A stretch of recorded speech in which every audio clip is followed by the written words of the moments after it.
नमस्कार। अंतःपुर के कानाफूसी में आप सबों का स्वागत है।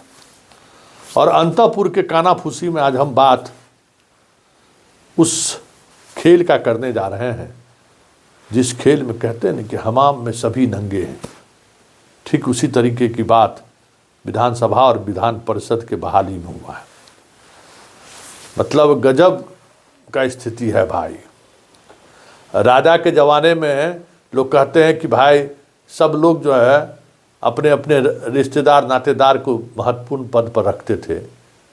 ये नेता लोग जी क्या कर रहे हैं? लोकतंत्र से चुने गए लोग क्या कर रहे हैं? हर विधायक, विधान परिषद, जिसको जो हुआ अपने रिश्तेदार को बहाल कराया है। जरा पता कर लीजिए। तो आज अंतःपुर में उस पर भी चर्चा होगी और आज अंतःपुर में इस बात को लेकर भी चर्चा होगी कि अब बिहार में कल हम चलाए थे ना कि मंत्री जी बंधक बने हुए हैं और विधायक जी का क्या स्थिति है, ज़रा उस पर भी चर्चा करेंगे कि क्या सोच के लोग विधायक बने थे। और 2 महीना में क्या समझ में आ रहा है कि वो थानेदारों फ़ोन से ठीक से नहीं बतिया रहा है, क्योंकि इस बार बहुत सारे ऐसे विधायक बने हैं जो इन्वेस्ट किए हैं विधायक बनने के लिए। इन्वेस्टर सब है। कलकत्ता में होटल है, आके यहाँ चुनाव लड़ गए। किसी का जो है सो असम में होटल है, आ गए यहाँ लड़ने के लिए।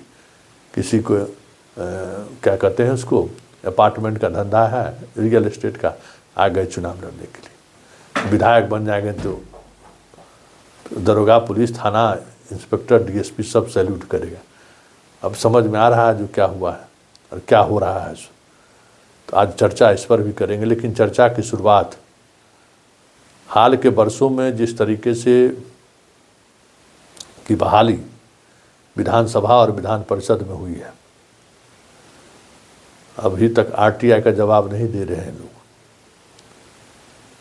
आरटीआई फाइल हुआ है, कई आरटीआई फाइल हुआ है, लेकिन जवाब नहीं मिल रहा है। मतलब आप बताइए कि क्या उसको कहा जाए, जब किसी विधानसभा में बहाली को लेकर लालू यादव के समय में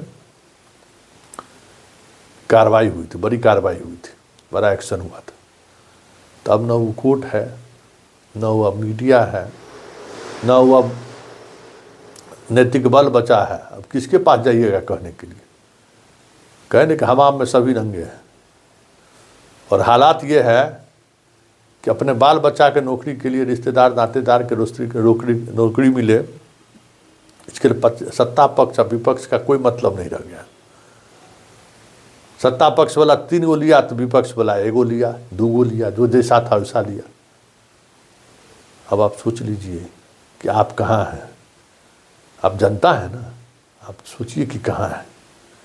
जिसको वोट दे के जिताते हैं वो उसको उसका व्यवहार आचरण देखकर राजा सब भी समझा शर्मा जाएगा। उस जमाना के राजा अगर लौट के आए तो इन लोगों के राजशाही देख के शर्मा जाएगा।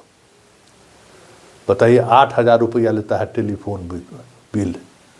आज के तारीख में 8,000 रुपया किसको टेलीफोन बिल लगता है? यहाँ 500 का भरा लीजिए तो किसी से बात कर सकते हैं, जितना बात कर सकते हैं बात करिए। 1,000 रुपया में तो नेट फेट सब फ्री, लेकिन इनको मिलेगा 8,000 रुपया टेलीफोन खर्चा। अब सोच लीजिए तो क्या कीजिएगा। पूरी हम लोगों ने एक वोट दे के अपनी सब कुछ, अपना ईमान धर्म सब दे दिए, यही ना। और इसी की वजह से अब जैसे मुखिया वगैरह में लोग, बाहर कमाने वाला लोग सब अपना इन्वेस्ट करने लगा, गांव में आके वोट खरीद के राजनीति करने लगा। इसी तरीके से इस बार विधायक सब भी यही काम किया है। ऐसे हमने 87 विधायक को चिन्हित किया है। सबसे ज़्यादा चिराग पासवान की पार्टी में है और सबसे कम जदयू में है। समझ गया?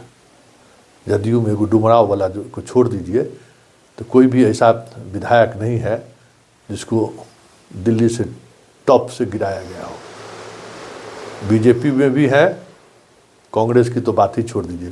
कांग्रेस में तो, और माले और सीपीआई सीपीएम और नीतीश कुमार में के पार्टी में, लेकिन बाकी सब जगह वही है। तो आज इसी बात को लेकर चर्चा हो रही थी कि बताइए, अब पहले बाहुबली सब लोग चुन के आता था, तो बाहुबली के आने से होता था कि चलिए जिस इलाके का बाहुबली विधायक है उस इलाके का बीडीओ से लेके सीओ से लेके थानेदार से लेके पुलिस महकमा भी और डॉक्टर उक्टर सब कंट्रोल में रहता था। जनता को एगो राहत मिलता था कि चलिए, ये दौर भी बहुत दिनों तक चला बाहुबलियों का दौर। अब बाहुबली की जगह पर आ गया है धनबली, और धनबली का है क्या कि एक बार वोट खरीद लो, एक बार पैसा खर्च करके चुनाव जीत लो, फिर दोबारा कंस्टिट्यूंसी में गंगा स्नान करने के लिए ले चलो, तीर्थाटन कराओ। था ना एगो विधायक जी जो अच्छा सबको ले जाते थे तीर्थाटन कराने के लिए, बेटा क्या था कोई जसवाल थे, अब चुनाव अब नहीं जीत रहे हैं, जीतते थे डेहरी उड़ी कहीं के विधायक थे, बोगो सिंह भी वही काम करते हैं। तो एक नई चीज़ें विधायक के चयन में होने लगा है, तो एक से एक इन्वेस्टर सब आया है बिहार। और एक बड़ा इन्वेस्टर तिवारी बाबा हुए थे, तिवारी बाबा, और इसमें कोई फ़र्क थोड़ी था। तिवारी बाबा में क्या था कि तिवारी बाबा अपना इन्वेस्ट किए और एक आदमी को खड़ा किए, चल विधायक बन के पब्लिक के सामने में एक चेहरा दिखाए कि बाप देखिए हम डॉक्टर, इंजीनियर, आईएएस, आईपीएस सबको हम खड़ा किए, स्वच्छ छवि वाले को। लेकिन उसके पीछे उनको जिताने के लिए आईपैक का सब पेड स्टाफ, सब नेटवर्क, सारा तरह का सब कुछ तरीका उनका दूसरा था। अगर प्रशांत किशोर अगर 10-20 सीट भी जीत लेता तो 10 साल बाद जो है इस देश का प्रधानमंत्री अडानी का बेटा पोता होता है। मैनेजरियल चीज़ों पर जब अगर सरकार बनने लगती तो विधायक को लोग चुनने लगता था। तो ये सब चीज़ें खूब इन दिनों चर्चा में है हर जगह कि बताइए, अब विधायक बनने के लिए बस आइए, पार्टी के नेता को पैसा दीजिए, चुनाव मैदान में जाइए, अब तो 10-20 दिन प्रचार कीजिए, वोट वाले सबको जो मुखिया है, पूर्व मुखिया है, सबको पैसा दीजिए, चुनाव जीतिए, 1 महीना में आ जाइए पटना, दिल्ली, और उसके बाद फिर मस्ती करते रहिए। और जनता को खुश रखने के लिए बस बाबा धाम घुमाइए, तो वैष्णो देवी घुमाइए, तो फिर महाकालेश्वर घुमाइए, यही सब करिए, जनता खुश रहेगी। तो एक नई तरह का ट्रेंड आया है विधायकी में, जिसकी चर्चा हर जगह हो रहा है, कानाफूसी की। भाई देखिए कहाँ जा रहा है हमारा लोकतंत्र। पहले राजा के बारे में बात होती थी, अब तो कुछ सब लोग उसी मानसिकता वाले लोग विधायक और मंत्री बन रहे हैं और इन्वेस्ट कर रहे हैं। मतलब एक इन्वेस्टमेंट का एक तरीका हो गया है कि विधायक बनने में हम इन्वेस्ट कर रहे हैं 10 करोड़, फिर 5 साल जो है सो कमाएंगे। इन्वेस्टर मीट जो होता है ना, इन्वेस्टर मीट, कुछ इसी तरीके की विधायकों के टिकट देने के लिए भी अब समझिए आने वाले समय में विधायक मीट होगा। किसको कौन कितना बोली लगाएगा वो लोग विधायक बनेगा, कितना निवेश करिएगा बोलिए, उसी अनुसार हम टिकट देंगे। तो फिलहाल कानाफूसी में इतना ही, इजाज़त दीजिए। आज रविवार है, रविवार को कानाफूसी में कुछ ऐसी कानाफूसी की चर्चा हमने की जो आज की राजनीति का यथार्थ है। फिलहाल इजाज़त दीजिए, नमस्कार।